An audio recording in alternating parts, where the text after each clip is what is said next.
Dis vir my so lekker om vanoggend weer met Gary Scallan te gesels. Hy is die stigter van Africa Botanicals en ons praat oor slakboerdery.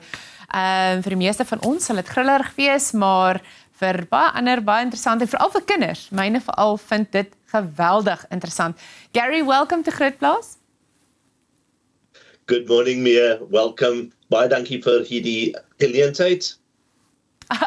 I love how you always try your best Afrikaans, and I just want to say we really appreciate it. Gary, let's focus a bit on snail farming.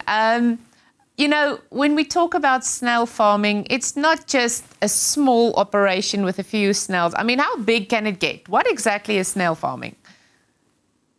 Mia, you know if something is important if the scientists and the agricultural people give it a name. Yes. They've given snail farming and the name heliculture.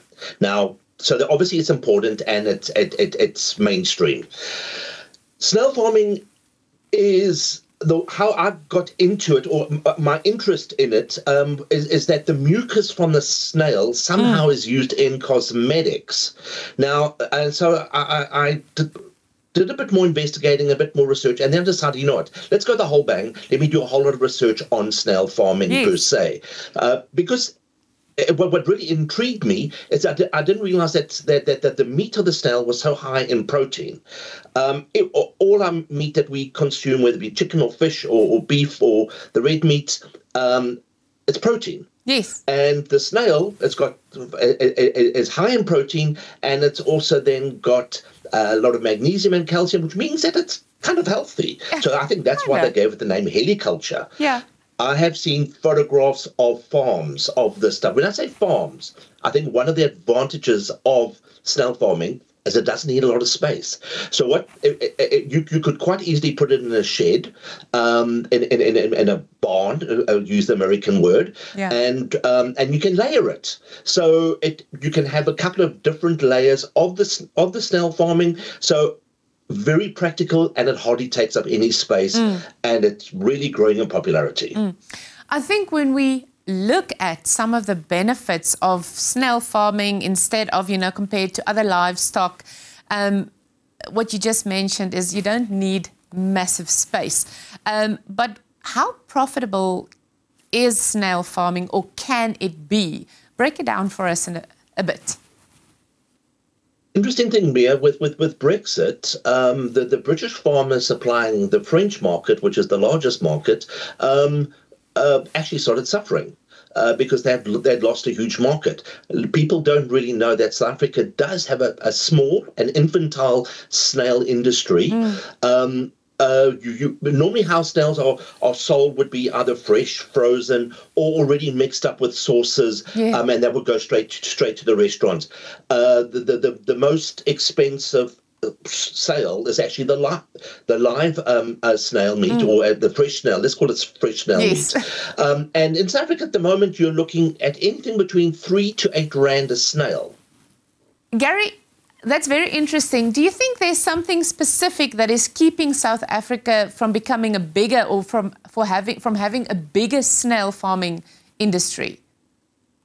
Mia, it comes down to a lot of things in life, and I think our imagination is keeping us back. There is a snail farm outside of Cape Town that is supplying the European market, as I said, at those prices. And if you take the exchange rate, it is pretty low. So it could be very profitable. I think a lot more research needs to go into snail farming in South Africa. We also need to, how can I put it? We need to encourage kind of homegrown research into the value of snail meat, and see how our palates can possibly adapt. I mean, I just will give one example. Mapani worms. Mapani worms is grillerig vir mees mense.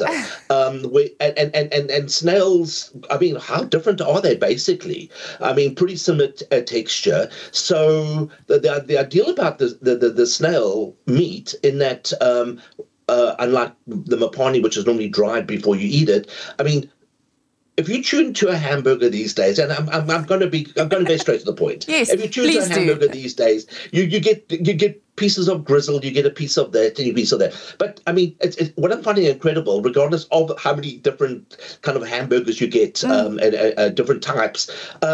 The most important ingredient in a hamburger is actually the spice.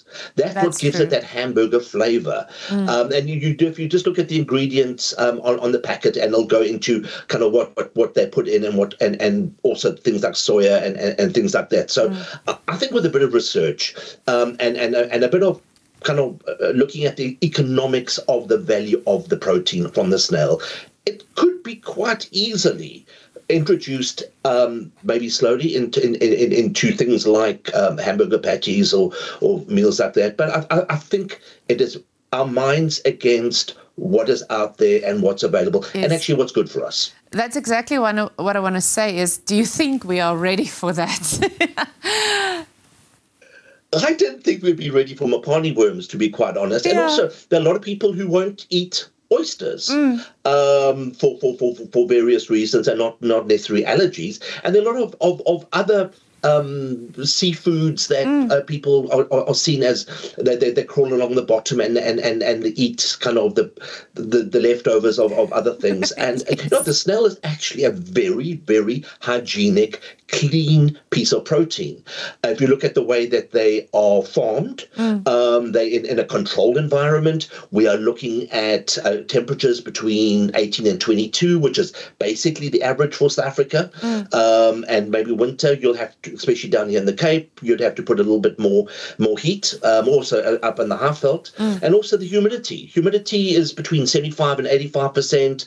So quite strictly speaking, it is doable, very doable, and it's suited to our climate.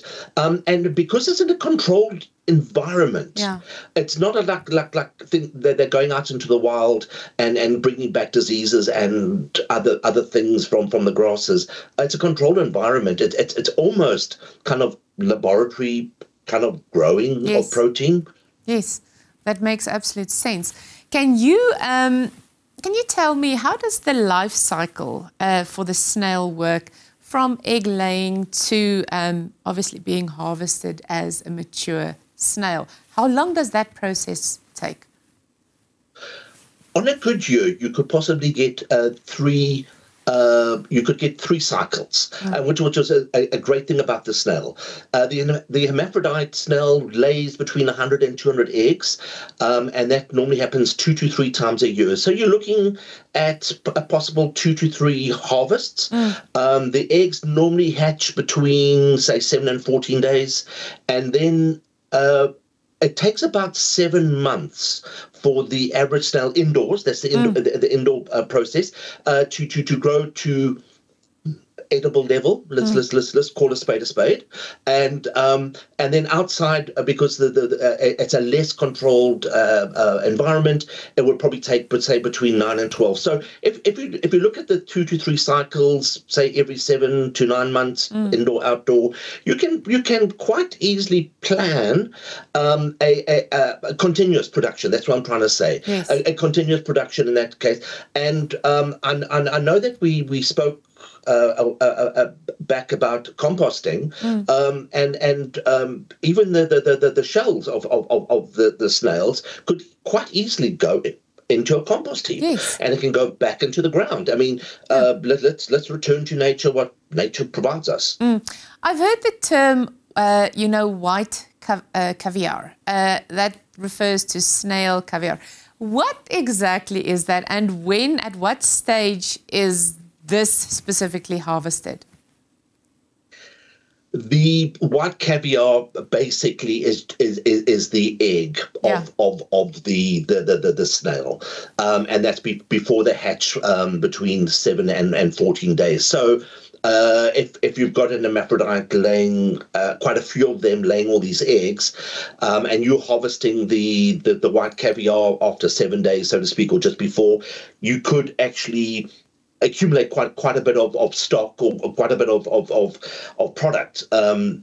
that you could then pass forward. I must say I have not tasted the white caviar, so I'm not too sure how it would possibly compare to the Russian caviar, the dark caviar.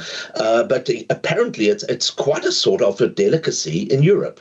To end things off, I think obviously there's always research being done, and I'm sure when it comes to the extra value that you can get from snail meat and snail farming.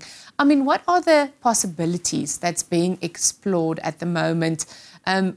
What are people dreaming of when it comes to this product?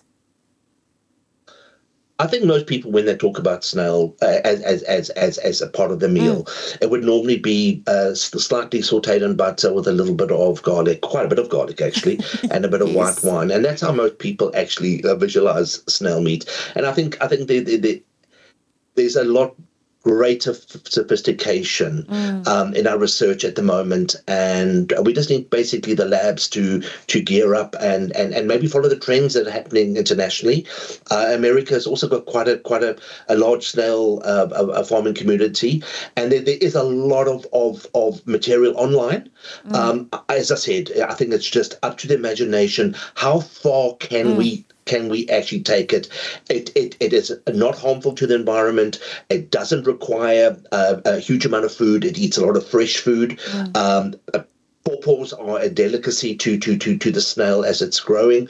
So, I mean, it's a vegetarian, just like our beef and most of our other meat.